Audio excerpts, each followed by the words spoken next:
when is fasting obligatory and exempted? Dr. Zakir. Assalamu alaikum wa rahmatullahi wa barakatuh. Wa alaikum assalam wa rahmatullahi wa barakatuh. Dr. Zakir, like I said, we have a mountain to climb tonight with this topic. I'm sure there are many people who will benefit from your answers tonight, inshallah. Inshallah. The first of those, is fasting obligatory upon all Muslims? Or is there a distinct group that Allah refers to when it comes to fasting, in the month of Ramadan particularly? Alhamdulillah. Wassalatu wassalam ala rasulillah wa ala alihi wa sahbihi ajmain. There are 5 conditions to be fulfilled to make fasting obligatory on any person. Number 1 is he or she should be a Muslim. Number 2, the person should be sane. Number 3, he or she should have reached the age of puberty. That means he or she should be an adult. Number 4, the person should be healthy. Number 5, the person should not be in a state of traveling. He or she should be settled. There are additional 4 conditions for a female to be fulfilled. If it's a woman, if it's a lady, if it's a female, there are additional 4 conditions to be fulfilled to make it obligatory on her. Number 1 is that she should not be menstruating. She should not be in a position where she has postnatal bleeding. She should not be breastfeeding and she should not be pregnant. So for a woman, if all these 9 conditions are fulfilled, then it becomes obligatory on her. And for the male, only the first 5 conditions have to be fulfilled to make it compulsory for them to fast in the month of Ramadan. From what you've said, then, my understanding is that fasting is a Muslim-only prerogative. Is that correct? That's right. It is compulsory only for a Muslim to fast. It is not a requirement for a non-Muslim or unbeliever to fast. And the reason is that Allah says in the Quran, Allah says in Surah Nur, chapter number 24, verse number 39, that the deeds of a non-believer, a person who is a non-Muslim, the deeds of an unbeliever is like a mirage in a desert. And the thirsty person thinks that there is water, but when he reaches there, he does not find anything else, but he finds Allah. And Allah will pay him for his deeds. And Allah is swift in taking of accounts. That means in the hereafter, the unbeliever, for his deeds, he will get nothing. And Allah is swift in taking of accounts. So for unbeliever, all the deeds, they are useless in the hereafter. Because all the deeds have to be accompanied with the intention. And as we discussed yesterday, that one of the criteria, an important criterion for a person's fast to be accepted is the niyyah. It is the intention. And the intention is that the fast should only be for Allah subhanahu wa ta'ala and no one else. So if a non-Muslim, if an unbeliever who does not believe in Allah subhanahu wa ta'ala, where is the question of him doing the niyyah, doing the intention of fasting for Allah subhanahu wa ta'ala? So that's the reason it is not required for unbeliever to fast. If he fasts without the intention, it will just be like anything else. It will not be an act of worship. It will not be a fast as is considered in Islam. So therefore, the niyyah, the intention is very important. So for unbeliever, any act of worship, until he has faith, until he believes that there is only one Allah subhanahu wa ta'ala, unless he says the kalama, La ilaha illallah Muhammad Rasulullah, that there is no God but Allah, and Prophet Muhammad, peace be upon him, is the messenger of Allah, all the acts of worship, they are useless for the hereafter. But the moment a non-believer, a person who is not a Muslim, he accepts Islam, for him it becomes obligatory. If he accepts Islam in the middle of the month of Ramadan, from that moment onwards, fasting becomes compulsory for him. But the past, Allah will not take into account. Allah says in the Quran, Allah says in Surah Anfal, chapter number 8, verse number 38, that say to the unbelievers that if they start believing, the past will be forgiven. That means the moment a non-Muslim accepts Islam, all his past sins will be forgiven. But the moment he accepts Islam, from that time it becomes obligatory on him to fast. Well, I myself fasted half of Ramadan without being Muslim. So now I know the answer. Now I'd like to come to the age of maturity, the coming of age, as we say in the West. In some places, the coming of age is noted as being 18, and others 14, as young as 14. What does Islam specify as being the coming of age? As far as the rules of the different countries are concerned, in India, the age of adulthood or maturity is 18, Indonesia it is 19, in UK it is 16 years of age. Every country, the age of maturity, what the government or the people of the country or the law, it is different, depending upon their own understanding. But in Islam, fasting becomes compulsory, salah becomes compulsory, the acts of worship become compulsory once a person reaches the age of puberty. And there are basically three criteria. If any one of these three criteria are fulfilled, then the person is said to have reached the age of puberty. Number one is that growth of coarse pubic hair around the private parts. Number two, the person reaches the age of 15. Or there is emission of semen in a wet dream or otherwise. Or if it's a female, then she starts her menstrual cycles. The day the girl starts her menstrual cycle, she is supposed to have reached the age of puberty, irrespective, she may be below the age of 10. But the moment she reaches, the day she starts her menstrual cycle, she is considered to be a person who has reached the age of puberty. That's interesting as well, because you mentioned that it could be as young as 10 that a girl would reach puberty, and often said in the West. And even now, it's quite common. Now, recently an article came a couple of months back that in Delhi, it is not uncommon for a girl of the age of 10 to start her menstrual cycles. Only if it is before the age of 9, there is a point to be worried about. Same in the Western world. Previously, it wasn't there when I did my medical college. The age was said that in the Western world about 12 to 13, India it was 13 to 14. But now, because of the change in diet and the change of climate, etc., all this has an effect on the age of puberty. But now it's quite common that girls of the age of 10, even before 10, at the age of 9, many of them, they start the menstrual period. Right.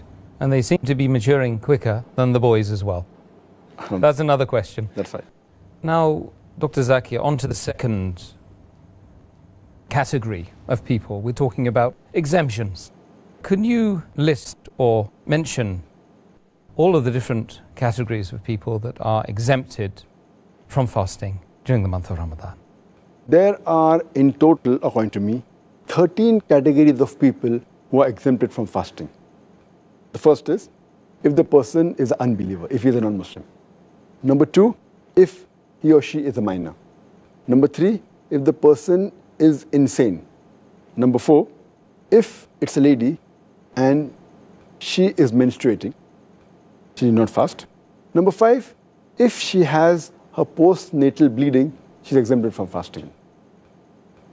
Number six, if she's pregnant, then she's exempted. Number seven, if she's breastfeeding, she's exempted. Number eight, if the person is ill or is sick, he or she is exempted. Number nine, if the person is disabled. Number 10, that if the person is very elderly, has reached a very old age. Number 11, if the person is traveling. Number 12, if the person is taking part in jihad or a fight in the cause of Allah subhanahu wa ta'ala. And number 13, under compulsion. Under compulsion, if someone forces and if the person doesn't fast, he or she is exempted. These are, in short, the 13 categories in which a person is exempted from fasting. Excellent. Now I think we need to discuss each category on its own merits. Dr. Zakir, do all of the people that you've mentioned in the exempted categories have to make up their fast later on? Out of the 13 categories which I mentioned, the first three categories, they don't have to make up their fast later on. That is a non-Muslim, that's a person who is a minor, and a person who is insane. Out of the remaining 10 categories, two categories, a person who is disabled for long and a person who is very elderly. these two people also don't have to make up for their fast, but they have to pay a ransom, the feeding of a poor person for every fast they missed. As far as the other 8 categories are concerned, the moment the condition in which they are, it gets reversed, then they have to make up for the fast which they missed. For example, in the 8 categories are, the menstruating lady, moment she finishes the menstruation, then she should make up for a fast as soon as possible before the next Ramadan. A woman who is in the period of postnatal bleeding, the moment it gets over, she has to fast. If a lady is pregnant, the moment the pregnancy gets over and the postnatal bleeding gets over, then she has to fast. If a lady, the 4th category, if she's breastfeeding, after the breastfeeding is over, then she has to fast. Or a person who is sick, the moment he gets healthy, he or she has to fast. Similarly, a person who's traveling, moment he finishes his traveling, he has to fast. And a person who's taking part in jihad, fighting in the cause of Allah subhanahu wa ta'ala, moment the fight gets over, he or she has to fast. Similarly, a person who's in compulsion and is not fasting, the moment the compulsion is removed, he or she has to fast. But naturally, all these have to be done before the next Ramadan. What's your thoughts on children fasting the month of Ramadan before they get to the age of puberty? As I mentioned earlier, it is not compulsory for a child who has not reached the age of puberty to fast. It's not compulsory. They're exempted. As the beloved Prophet ﷺ said, there's hadith in Tirmidhi, hadith number 1423, our beloved Prophet said that the pen has been lifted up from 3 categories of people. A child until he reaches puberty, a sleeping person until he wakes up, and a person who's insane until he becomes of sound mind. So these 3 categories of people, the beloved Prophet said that the pen has been lifted. That means it's not obligatory on them to fast. Same as prayer, also they are not obliged. But it's good to encourage our children to fast as early as possible, though it's not compulsory. And there's a hadith which is mentioned in Sahih Bukhari, volume number 3, in the book of fasting, hadith number 1960, where the beloved Prophet ﷺ, he tells the people of Ansar, he sends a messenger and tells them to inform that those who are fasting, they should continue fasting. Those who are not fasting should fast till the end of the day. And after that, the people, the Sahaba, they said, we fasted and we even asked our children to fast. And we took them to the masajids. And if they cried, we gave them toys of wool so that to keep themselves busy till the time of iftar. That means this is how the Sahabas, they encouraged the children to fast at an early age, though it was not compulsory. And this is a good habit. But many a time that we see nowadays, that many of the parents, they discourage the children from fasting. Even if the child is enthusiastic and says, I want to fast, many parents say, at this young age, it's not required, don't fast. They fail to realize that fasting at a young age will not cause them any harm. In fact, it will give them a training to fast when they reach puberty. And Allah says in the Quran, in Surah Tahrim, chapter number 66, verse number 6, Ya ayyuhal lazina amanu, O you believe, save yourself and your families from the torment of hellfire, whose fuel is men and stones. Allah is reminding the people that don't only save yourself, even your children from the hellfire, whose fuel is men and stones. So it is good to encourage our children to fast at an early age. And that's what we do in the school that we are running, the Islamic International School.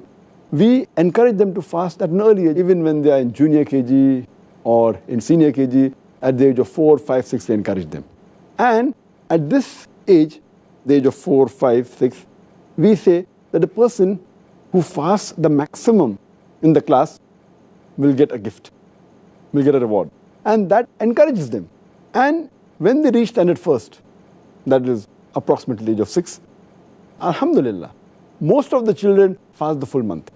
And by the time they reach standard third, that's about 7, 8 years, almost all of them fast the full month of Ramadan. Though it's not compulsory. So alhamdulillah, and when they see other children fasting, imagine most of the parents, they tell them that, oh, it's not required, but the children, they force that we want to fast because of competition, because of seeing their friends, all of them fasting. So if they don't fast, they feel ashamed, though it's not a fard on them. But the atmosphere you create, if you don't tell them it is fard to fast, but the atmosphere of competition, the atmosphere of loving each other and loving the religion, loving Allah and His Rasul. So in this way, alhamdulillah, like it is said in a hadith, Muhammad Sallallahu Alaihi Wasallam said, mentioned in Tirmidhi, that when a child reaches the age of 7, we should teach him to offer salah. And at the age of 10, you can even use force. So that means scholars say you can do the same thing even for fasting. But we start at a much earlier age. But it is not force that we use love, affection, and gifts and rewards. And alhamdulillah, it has a tremendous effect on the children. Oh, that's beautiful. Next question, very important one. One of the categories you've mentioned, an insane person is exempted. Why is this? The insane person is exempted because the same hadith that I quoted earlier, our beloved Prophet Muhammad said, it's mentioned in the hadith of Tirmidhi, hadith number 1423, that the pen is lifted from 3 categories of people. A child till he reaches puberty, a person who's sleeping till he wakes up, and a person who's insane till he becomes a sound mind. So this the Prophet has exempted, and they are free from fasting. The reason is because one of the criteria for the fasting to be accepted is niyyah, is intention. And intention can only be made by a person who's sane, who's sound in mind. Only if he's sound can he willingly intend to fast. If he's insane, he cannot. So that's the reason, if an insane person, whether he fasts or not, it doesn't make a difference at all. It is, he's exempted. And once he becomes sane, he does not have to compensate also for the fast he has missed, because he's not responsible for that. He's not held responsible. So that's the beauty of Islam. They only held responsible those people who should be held responsible. Only those people who have got the responsibility to make the intention knowingly. That's right. Okay, that's excellent. Next question, from the point of view of a woman who is undergoing menstruation, postnatal bleeding, is it prohibited or optional for them to fast, to start with? As far as the women who are undergoing the menstrual cycles or postnatal bleeding, according to our beloved Prophet ﷺ, it's mentioned in Sahih Bukhari, also in Sahih Muslim, that it is forbidden for a woman to fast who is bleeding due to menstrual cycle or postnatal bleeding. So it is not optional, it is forbidden. And the reason is because when the blood flows out in a lady, in a woman, she loses a lot of blood. And on top of that, if she fasts, it will not be good for her health. So Allah subhanahu wa ta'ala, it is His mercy that He has exempted them and made it compulsory not to fast, otherwise it may be damaging for the health. And Allah subhanahu wa ta'ala does not want to overburden any of the human beings. So that's the reason they are exempted from fasting. And even in the middle of the day, if the menstruation begins, they have to break their fast. Even if it begins a few minutes before sunset, they have to break their fast. But they have to compensate later on. But if they're undergoing the menstrual period, and if the period stops just before Fajr, even if they did not have a bath, they can start their fast. But if it ends even a few minutes after Fajr, they cannot fast. They have to break their fast, and they have to compensate later on. Okay, the next query really is regarding a woman who is pregnant or is nursing, breastfeeding, nursing, rearing the children. Why are they exempted? According to the verse of the Quran in Surah Baqarah, chapter number 2, verse number 185, that if a person is ill and traveling, he can make up his prescribed periods of day of fasting later on. So most of the fuqahas, most of the scholars, they say that these women who are pregnant and breastfeeding, they come under the category of those who are ill. So therefore, if they want, they can abstain from fasting. But there are clear-cut Sahih hadith in which the Prophet has exempted these women from fasting. Mentioned in Sunnah ibn Majah, hadith number 1667, that our beloved Prophet says, the obligation for a person to fast and part of the prayer has been lifted from a traveler. And the obligation for fasting has been lifted from a lady who's pregnant and who's breastfeeding. Our beloved Prophet ﷺ also said, it's mentioned in Sunnah Nisai, in the book of fasting, hadith number 2274, that Allah subhanahu wa ta'ala has relieved the traveler from fasting and half his prayer, and Allah subhanahu wa ta'ala has relieved the pregnant woman and the woman who's breastfeeding from fasting. So based on these two hadith also, it's clear cut that the pregnant woman and the women who are breastfeeding, they have been exempted. And the logical reason that one can think is because when a lady, she's pregnant or she's breastfeeding, the food she eats is not only for herself, it's for herself as well as the baby she's carrying.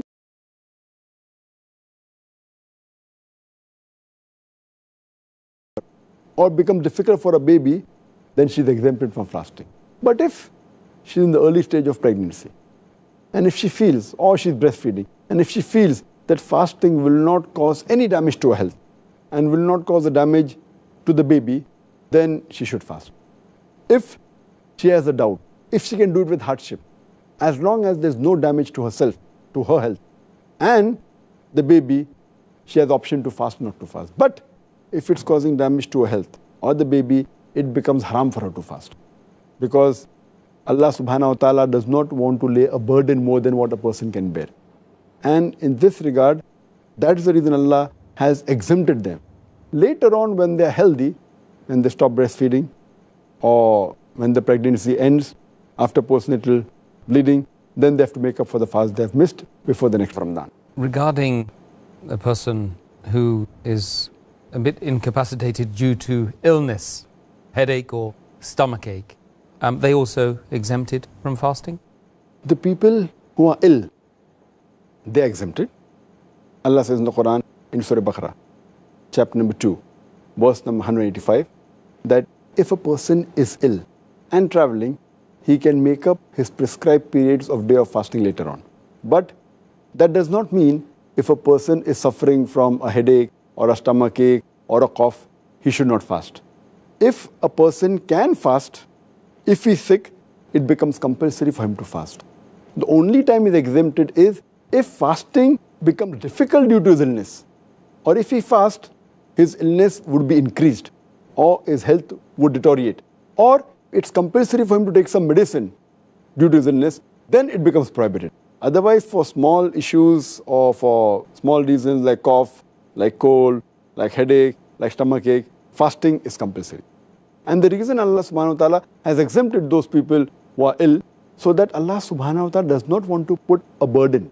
Allah says in the Quran, in Surah Baqarah, chapter number 2, verse number 195, that do not make your own hands the cause of your own destruction.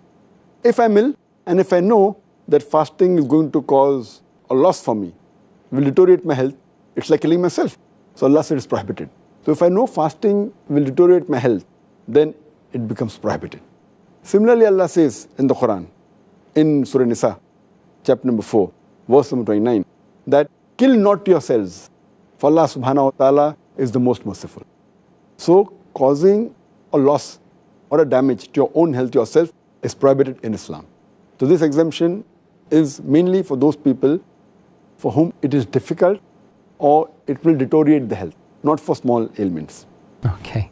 We should be very careful to make sure our illness is reasonably severe then. That's right. Next point, if you like, regarding the situation of a disabled person.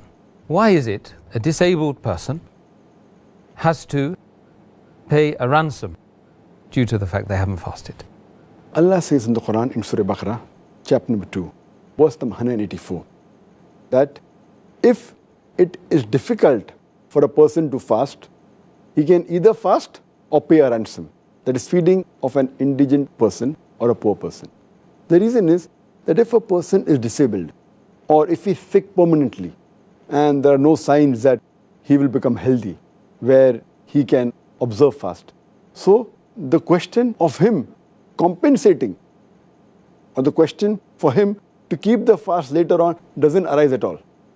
So that's the reason for him there is a ransom, that he has to pay something that is equivalent to feeding an indigent person or feed an indigent person for every fast that he has missed. Dr. Zakir, regarding elderly people, which category of elderly people are exempt from fasting? Allah says in the Quran, in Surah Baqarah, chapter number 2, verse number 184, that if it is difficult for a person to fast, he can either fast or he can give a ransom, that is feeding of a poor person. As far as those elderly people who are exempted are those people whose health is so weak that if they fast, it will damage their health. A person who's reached a very elderly age, the age is not fixed whether it is 60, 70 or 80 or 90, depending upon his health condition. Due to the old age, if his health condition is bad, which prevents him from fasting, then is the time where he should feed one indigent person. And there is a hadith of our beloved Prophet Muhammad Sallallahu Alaihi Wasallam, Sahih Bukhari, volume number 6, hadith number 4505, where beloved Prophet said that the old elderly men and women, they need not fast, but they have to feed one poor person for every fast they skip.